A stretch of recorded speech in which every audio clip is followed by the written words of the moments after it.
ಕಳೆದ 3 ದಿನಗಳಿಂದ ನಿರಂತರವಾಗಿ ಸಕಲೇಶಪುರ ಭಾಗದ ಪಶ್ಚಿಮ ಘಟ್ಟ ಪ್ರದೇಶದಲ್ಲಿ ಅತಿ ಹೆಚ್ಚಿನ ಮಳೆ ಆಗ್ತದೆ. ಇವತ್ತು ಆ ಮಳೆಯ ಪ್ರಮಾಣ ಮತ್ತಷ್ಟು ಜಾಸ್ತಿ ಆಗಿದೆ. ಇದರಿಂದಾಗಿ ರಾಷ್ಟ್ರೀಯ ಹೆದ್ದಾರಿ 75 ಅಂದರೆ ಬೆಂಗಳೂರು ಮತ್ತು ಮಂಗಳೂರು ನಡುವೆ ಸಂಪರ್ಕ ಕಲ್ಪಿಸ್ತಕ್ಕಂಥ ಈ ರಸ್ತೆಯ ಹಲವಾರು ಕಡೆ ಭೂಕುಸಿತ ಆಗ್ತಾ ಇದೆ. ಈಗ ಸಕಲೇಶಪುರದಿಂದ ಮಂಗಳೂರು ಕಡೆ ತೆರಳತಕ್ಕಂಥ ದೊಡ್ಡತಪ್ಪಲೆ ಅಂತಕ್ಕಂಥ ಪ್ರದೇಶದಲ್ಲಿ ಭೂಕುಸಿತ ಆಗಿ ರಸ್ತೆ ಸಂಚಾರವೇ ಸ್ಥಗಿತ ಆಗಿತ್ತು. ಸುಮಾರು 1 ಗಂಟೆಗಳ ಕಾಲ ರಸ್ತೆ ಸಂಚಾರವನ್ನು ಸ್ಥಗಿತಗೊಳಿಸಿ ನಾವು ನೋಡ್ತಾ ಇದ್ದೀವಿ.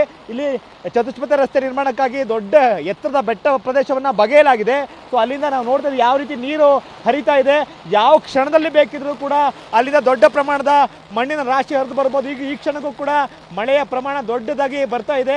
ಮೇಲೆ ಮರಗಿಡಗಳಿದ್ದಾವೆ ಮತ್ತು ದೊಡ್ಡ ಮಣ್ಣಿನ ರಾಶಿ ಇದೆ. ಸೊ ಅಲ್ಲಿಂದ ಮಣ್ಣು ಹಂತ ಹಂತವಾಗಿ ಕುಸಿದು ಬೀಳ್ತಾ ಇದೆ. ಈ ಕ್ಷಣಕ್ಕೂ ಕೂಡ ಮಳೆಯ ಪ್ರಮಾಣ ಅತಿ ಹೆಚ್ಚಾಗಿ ಈ ಭಾಗದಲ್ಲಿ ನಾವು ನೋಡ್ಬೋದು ಯಾವ ರೀತಿಯಾಗಿ ನೀರು ಆ ಮಣ್ಣುಗಳ ನಡುವೆ ಹರಿದು ಬರ್ತಾ ಇದೆ ಅಂತ ಹೇಳಿದ್ರೆ ಇನ್ನು ಸಹಜವಾಗಿ ಇದು ಈ ಪ್ರದೇಶದಲ್ಲಿರ್ತಕ್ಕಂಥ ಮಣ್ಣು ಜರುಗು ಮಣ್ಣಾಗಿದೆ.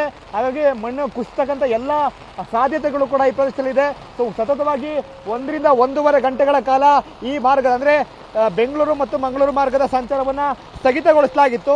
JCB ಮೂಲಕ ರಸ್ತೆಗೆ ಕುಸಿದು ಬಂದಿದ್ದಂಥ ಮಣ್ಣನ್ನು ತೆರವುಗೊಳಿಸಿ ಈಗ ವಾಹನ ಸಂಚಾರಕ್ಕೆ ಅವಕಾಶ ಮಾಡಿಕೊಡಲಾಗಿದೆ. ಹಾಗೆಯೇ ಇಲ್ಲಿ ಒಂದು ಟ್ರಾಫಿಕ್ ಜಾಮ್ ಕೂಡ ಸೃಷ್ಟಿಯಾಗಿದೆ. ದೊಡ್ಡ ದೊಡ್ಡ ಸರಕು ಸಾಗಣೆ ವಾಹನಗಳು ನಾವು ಈ ಕಡೆ ನೋಡ್ಬೋದು ಎಷ್ಟು ದೊಡ್ಡ ಸಂಖ್ಯೆಯಲ್ಲಿ ವಾಹನಗಳು ಸಾಲುಗಟ್ಟಿ ಬರ್ತಾ ಇದ್ದಾವೆ ಅಂತೇಳಿ. ಇಲ್ಲಿನ ಏನು ಗ್ಯಾಸ್ ಟ್ಯಾಂಕರ್ಗಳು, ಪೆಟ್ರೋಲ್ ಮತ್ತು ಡೀಸೆಲ್ ಟ್ರಾನ್ಸ್ಪೋರ್ಟ್ ಮಾಡ್ತಕ್ಕಂಥ ದೊಡ್ಡ ದೊಡ್ಡ ಟ್ಯಾಂಕರ್ಗಳೆಲ್ಲವೂ ಕೂಡ 1 ಗಂಟೆಯಿಂದ ಈ ಭಾಗದ ಮಾರ್ನಳ್ಳಿ ಗೇಟ್ನಲ್ಲಿ ನಿಂತಿದ್ವು. ಈಗ JCB ಮೂಲಕ ರಸ್ತೆಗೆ ಬಂದಿದ್ದಂಥ ಮಣ್ಣನ್ನು ತೆರವುಗೊಳಿಸಿದ ಬಳಿಕ ಮತ್ತೆ ವಾಹನ ಸಂಚಾರ ಆರಂಭ ಆಗಿದೆ.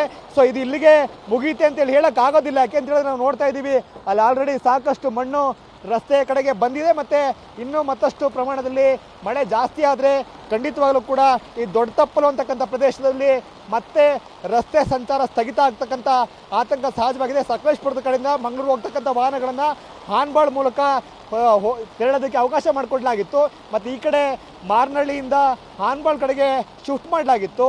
ಸೊ ಈಗ ಸದ್ಯಕ್ಕೆ ತಾತ್ಕಾಲಿಕವಾಗಿ JCBಯನ್ನು ಬಳಸಿ ಮಣ್ಣನ್ನು ತೆರವುಗೊಳಿಸಲಾಗಿದೆ. ಸೊ ಈಗ ಮತ್ತೆ ಮಳೆ ಮತ್ತಷ್ಟು ಜಾಸ್ತಿ ಆಗ್ತಾ ಇದೆ. ಹಾಗಾಗಿನೇ ಮತ್ತೆ ಈ ಭಾಗದಲ್ಲಿ ಭೂಕುಸಿತ ಆಗ್ತಕ್ಕಂಥ ಆತಂಕ ಇದೆ. ಈ ಹಿಂದೆ ಕೂಡ ಈ ಭಾಗದಲ್ಲಿ ಹಲವಾರು ಬಾರಿ ಭೂಕುಸಿತ ಆಗಿ ವಾಹನ ಸಂಚಾರ ಕೆಲವು ದಿನಗಳ ಕಾಲ ಸ್ಥಗಿತ ಆಗಿತ್ತು. ಸೊ ಈಗ ಮತ್ತೆ ಮಳೆ ಆರ್ಭಟ ಜಾಸ್ತಿ ಆಗಿದೆ. ಸೊ ಇದೇ ರೀತಿ ಮಳೆ ಆರ್ಭಟ ಮುಂದುವರೆದರೆ ಖಂಡಿತವಾಗಲೂ ಕೂಡ ಈ ಮಾರ್ಗದ ಅಂದರೆ ರಾಷ್ಟ್ರೀಯ ಹೆದ್ದಾರಿ 75ರ ಮಾರ್ಗದ ವಾಹನ ಸಂಚಾರ ಸ್ಥಗಿತ ಆಗ್ತಕ್ಕಂಥ ಆತಂಕ ಸೃಷ್ಟಿಯಾಗಿದೆ. ಕ್ಯಾಮ್ರಾಮನ್ ಮಹೇಶ್ ಜೊತೆ ಮಂಜುನಾಥ್, KB, TV9.